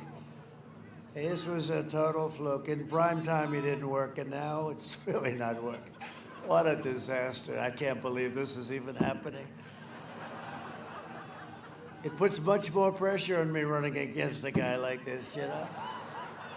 You know, if you lost to somebody that was good, can you imagine if the concept of losing to this guy?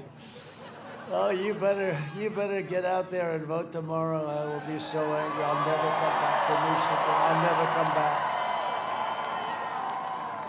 I'll tell Japan to bring all those plants the hell back. Joining us tonight are some great warriors, great people. Congressman Bill Heisinger. Bill, where is Bill? Thank you very much. Everything good? You're doing great. Thank you, Bill.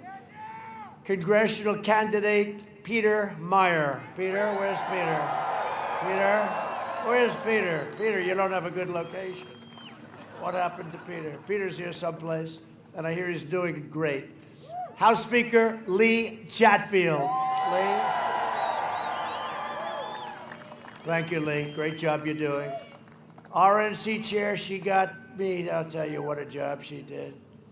What a job she did. Ronna McDaniel. Where are you, Ronna? What a job she's done. She, you know, we won this great state with her leadership. Thank you, Ronna, very much. Great job. State GOP Chair Laura Cox. Laura.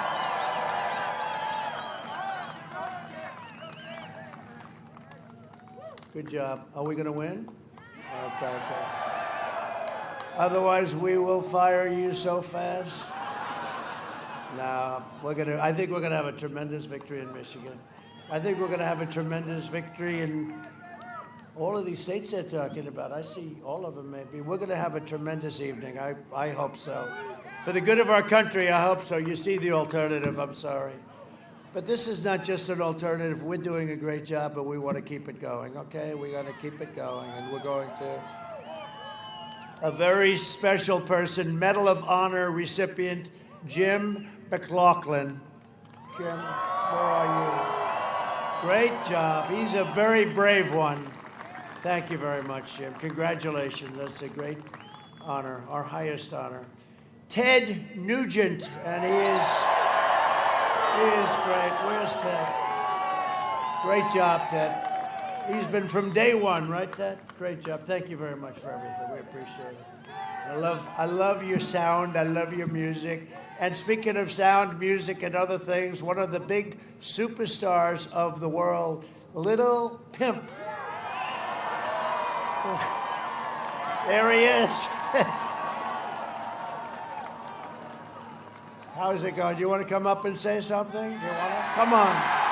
Little Pump. Come on. Come on up here. Come on up here. Does everyone know who he is? Do you know how big he is? Come on up here. It's a nice hat. Come on, say something.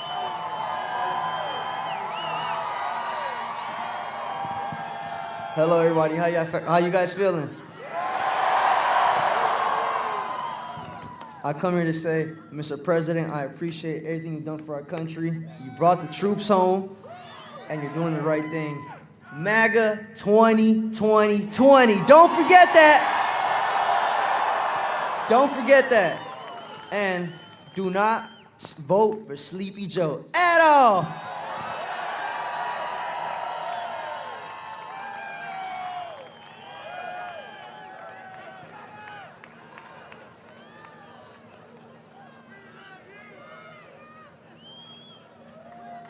Thank you. That's great. Thank you very much. I appreciate it. That's very nice. Big star. Big star.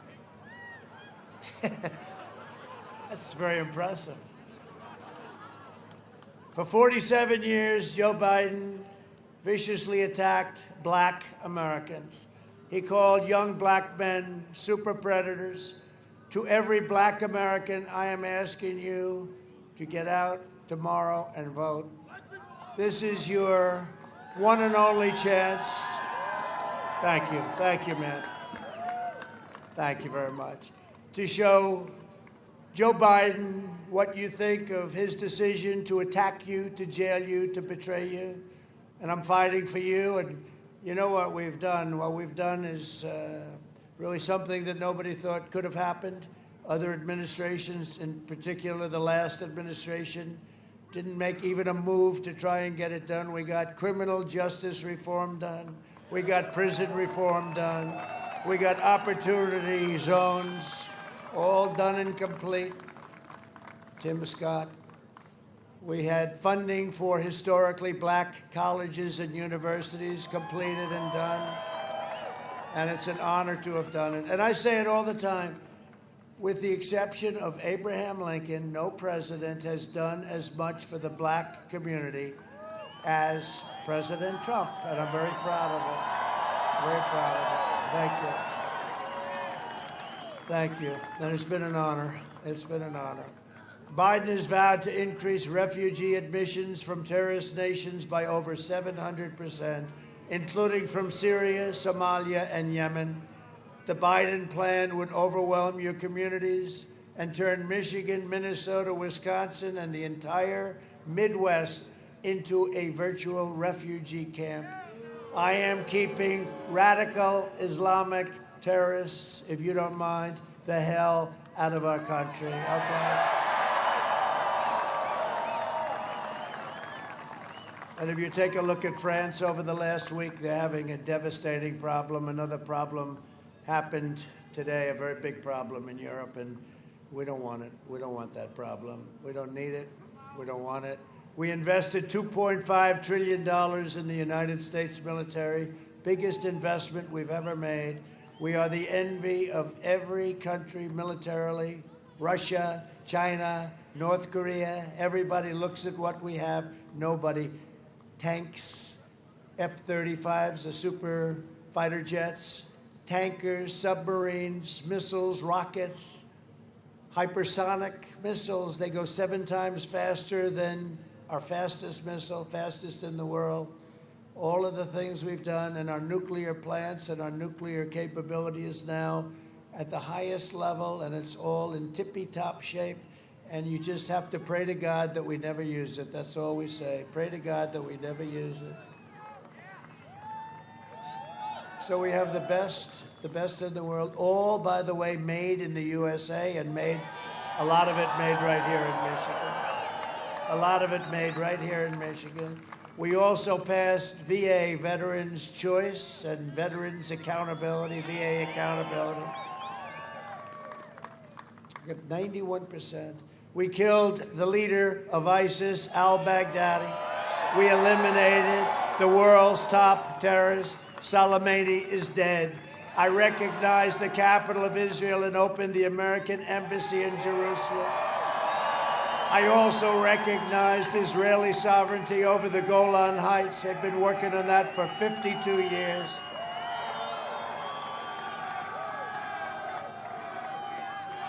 And instead of endless wars, we are now forging peace in the Middle East, and we're getting it done. It's going to happen very quickly. You watch.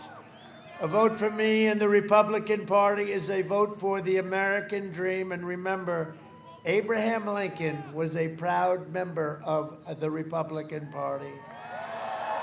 Abraham Lincoln. In conclusion, over the next 4 years, we will make America into the manufacturing superpower of the world. And we will end our reliance on China once and for all, which is already taking place. We will hire more police, increase penalties for assaults on law enforcement, and we will ban deadly sanctuary cities. With God's help, we will defend the right to life, religious liberty, free speech, and the right to keep and bear arms, your Second Amendment, which is under siege, but it's 100% secure with us in this position, Mike, right? We will never touch it. We will maintain America's unrivaled military might, and we will ensure peace through strength.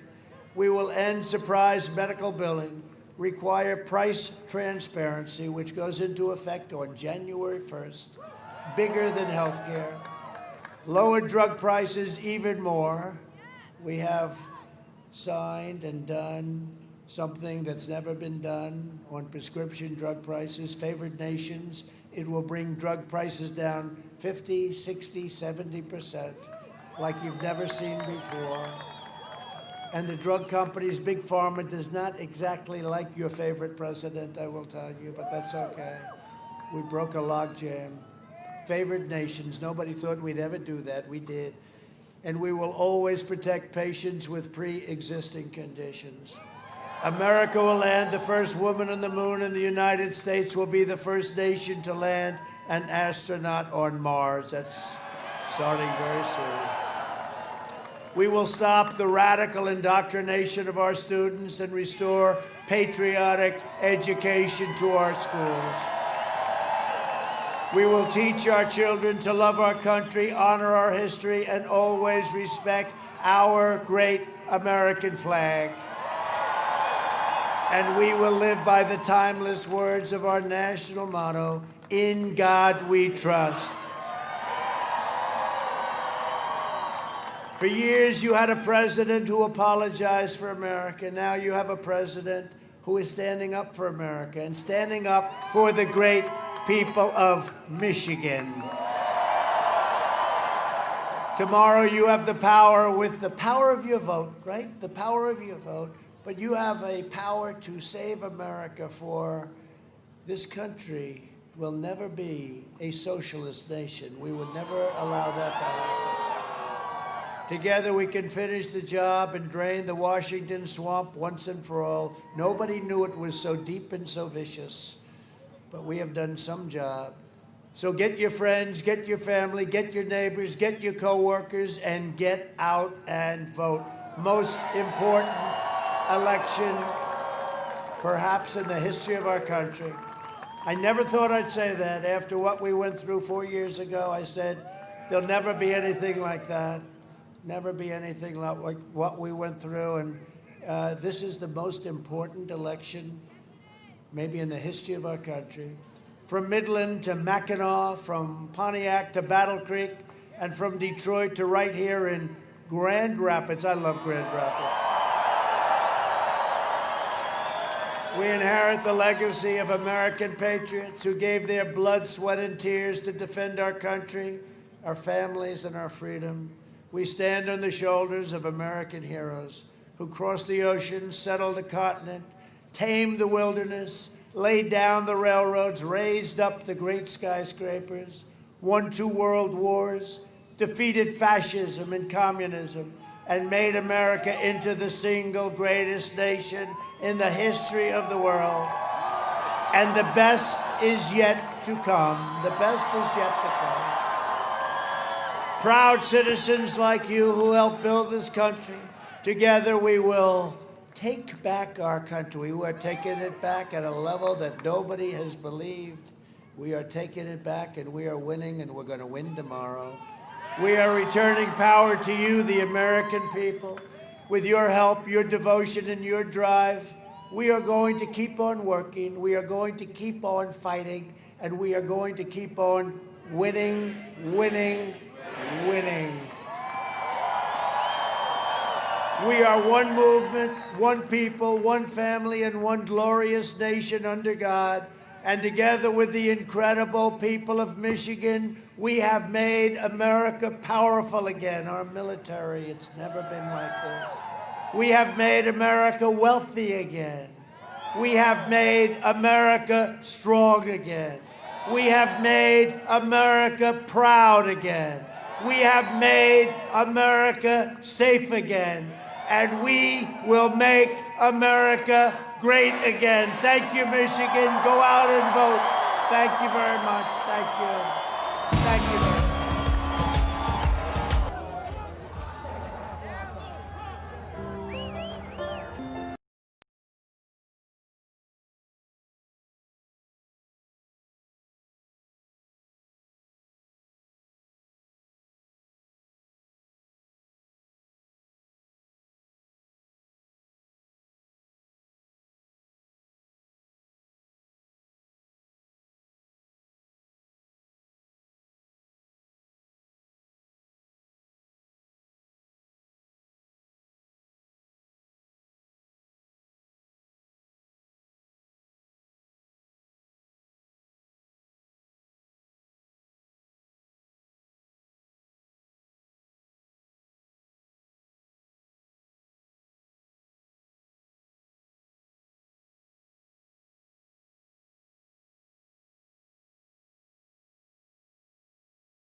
Joe Biden's elected president, they're going to keep him in the White House residence, and Kamala Harris is going to run the show.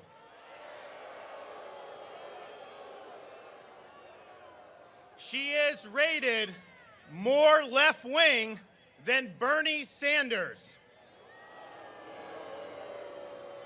She just put out a video on Twitter today talking about how we have to have equal outcomes for everyone. Now, they say progressive, they say left, all this stuff. I don't know what all that means. I think you peel it all back, it's all the same thing. Marxism. We are not going to allow Kamala Harris to be the President of the United States.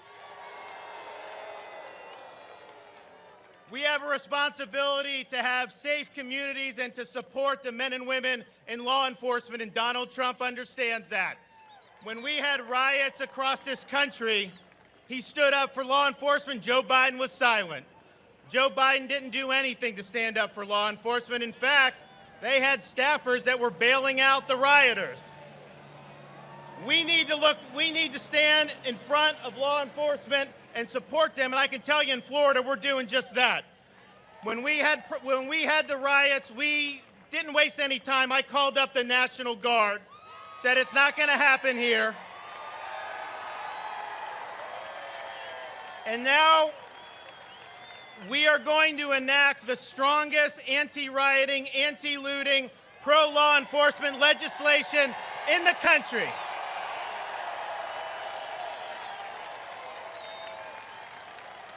Which says very clearly to local governments, if you defund law enforcement, the state of Florida is going to defund you. And we're not going to just have somebody loot or riot, go get their picture taken like in Portland, get put right back on the street so they could do it again. So we're telling people, if you loot, you're going to jail. If you riot, you are going to jail. And if you harm other people, their person or property, particularly if you assault a law enforcement officer, you are going to jail. So law and order's on the ballot. Who do you trust for law and order, Biden or Trump? You know what else is on the ballot? Joe Biden gets in, he's all but admitted he is going to shut down this country. And that means he's going to shut down all the schools. He doesn't want people being in person in school. I can tell you, we cannot let that happen here in Florida. Every single county in the state of Florida has schools open. All the charter schools, all the private schools. We're not going to let Biden shut down our country and close our schools.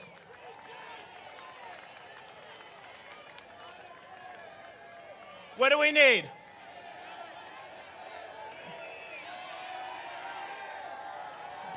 What is that? Do we need medical? We need a medical. Can we get some medical back here? Need medical. Right there in the crowd back. Do we have some EMTs? Got somebody coming on the way. Can we clear a path out for the EMT?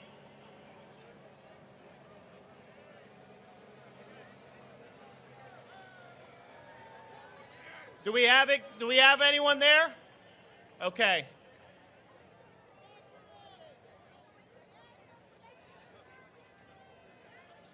All right, I think we got it.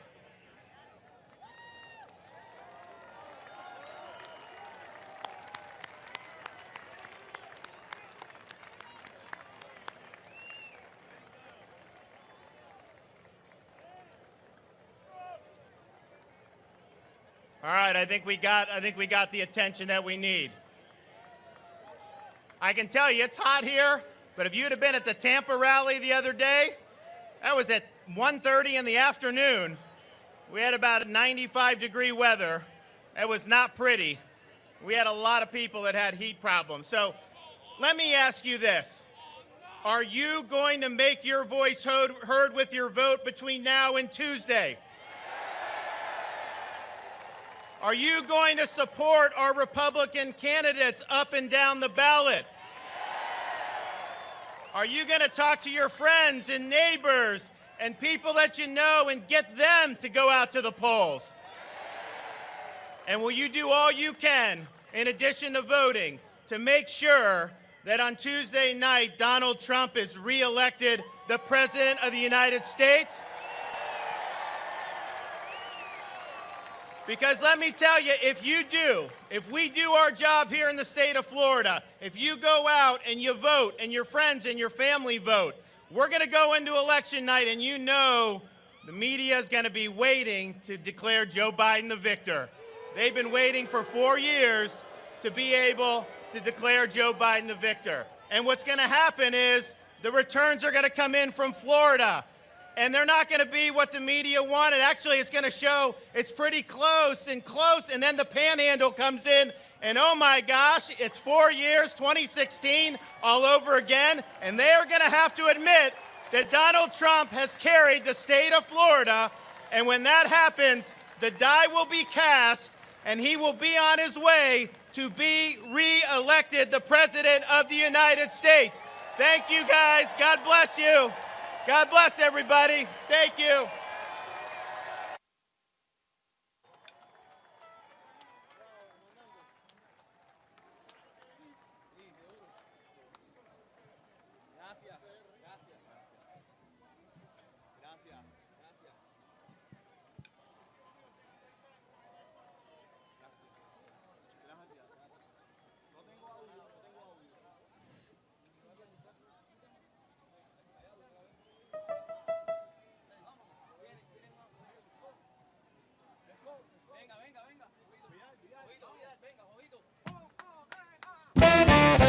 Yo no quiero que me